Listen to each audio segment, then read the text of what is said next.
nom du Père et du Fils et du Saint-Esprit. Amen. Paix et joie et gloire à Dieu. Voilà, nous bénissons le nom du Seigneur, nous bénissons le nom de Jésus de Nazareth pour ce beau week-end qu'il nous donne.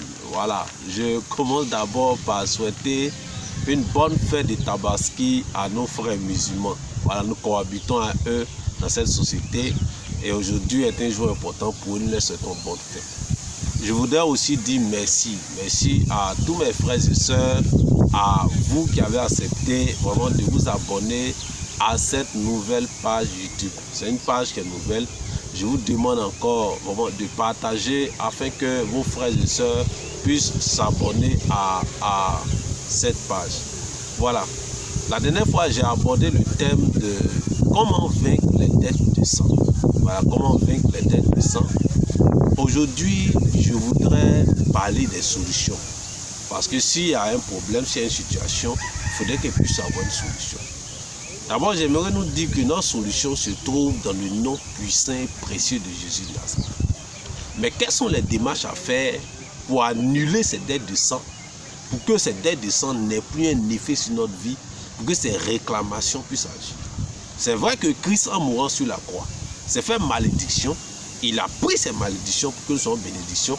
Mais il faudrait que nous puissions accepter cela par des actes concrets, par nos modes de vie, par des actions que nous allons poser. Donc, le premier moyen que j'ai donné la dernière fois, c'est la repentance. Je reviens dessus. Se répandre du péché. Et en parlant de repentance, c'est aussi abandonner le péché. Parce que je ne peux pas vous mentir, bien aimé.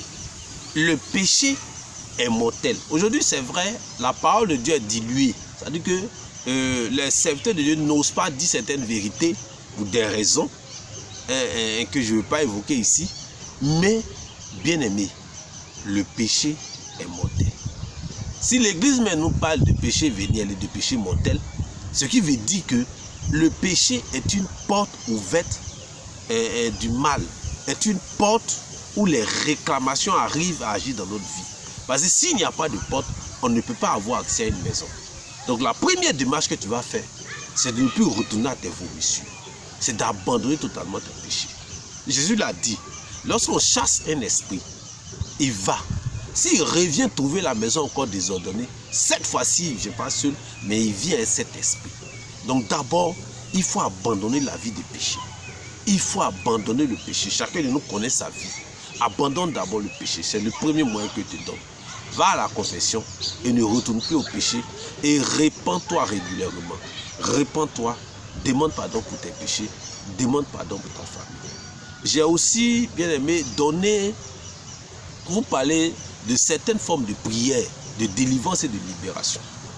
Je vous ai parlé, bien aimé, de la guérison de l'arbre généalogique.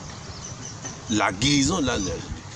Le papa, le berger Asielou, a longtemps travaillé dans ce sens. Il a longtemps travaillé et continue toujours de travailler à travers son ministère pour que notre arbre généalogique soit totalement guéri. En plus de cela, il y a la cure d'âme. Il y a la cure d'âme qui permet aussi de guérir l'âme.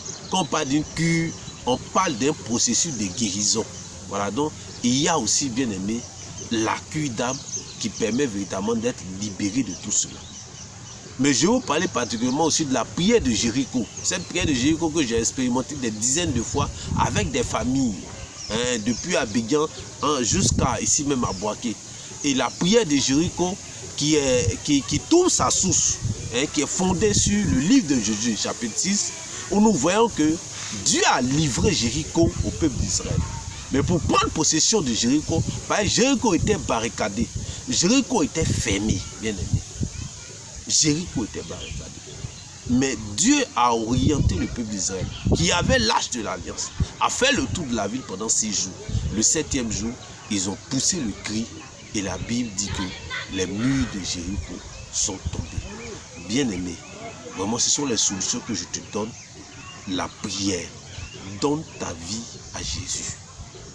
Donne ta vie à Jésus réellement et que le sang de Jésus nous apporte la délivrance.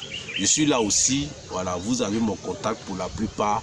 Vous pouvez m'appeler et nous allons prendre des temps de prière. Nous allons aller vers des prêtres pour prendre des temps de prière afin que vous soyez délivrés, vos familles soient délivrées. Que vraiment Dieu fasse de vous la source de délivrance de votre famille. Que Dieu fasse de vous la source de libération de votre famille. Que Dieu vous bénisse et vous garde et je vous souhaite un très bon week-end. Merci.